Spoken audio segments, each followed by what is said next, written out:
মানুষকে আমরা কৃতজ্ঞতা জানাচ্ছি এবং মানুষকে বলছি আপনারা গত 3বার কিন্তু তৃণমূলকেই জিতিয়েছেন, কোনো প্রার্থীকে জেতাননি। সেই প্রার্থী পাল্টি করেছে মানে তার বদলা নেওয়ার জন্যে আরও বেশি ভোটে সায়ন্তিকাকে জেতানো উচিত।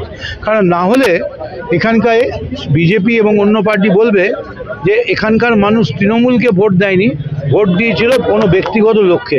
এরকম কোনো ব্যক্তিগত লোক টোক নেই, সবচেয়ে বড় টিম হ্যায়, সবচেয়ে বড় পার্টি হ্যায়।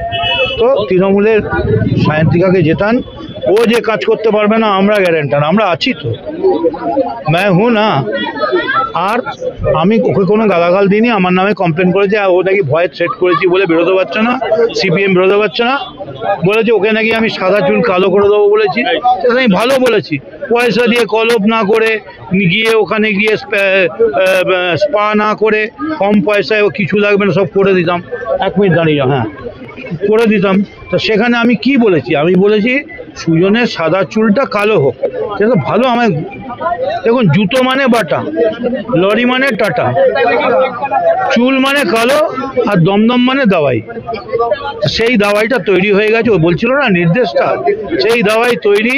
দাওয়াইটা একটা মিক্সচার, লাল মিক্সচার জানেন, মিক্সচার গ্রামে বলে, ডাক্তারবাবু মিক্সচার দিয়েছেন, সেই মিক্সচার নিয়ে আমরা রেডি আছি। যদি ওরা চায় খেতেও পারে, পিঠেও নিতে পারে, পেটেও নিতে পারে, সব রকমভাবে মিক্সচারটা নিতে পারে। 40,000 50,000 ভোটে সায়ন্তিকা জিতছে এবং আবার সৌগত রায় 1 লক্ষ ভোটের বেশি জিতছে। যদি না যেতে রাজনীতি করা ছেড়ে দেবে মদন মিত্র।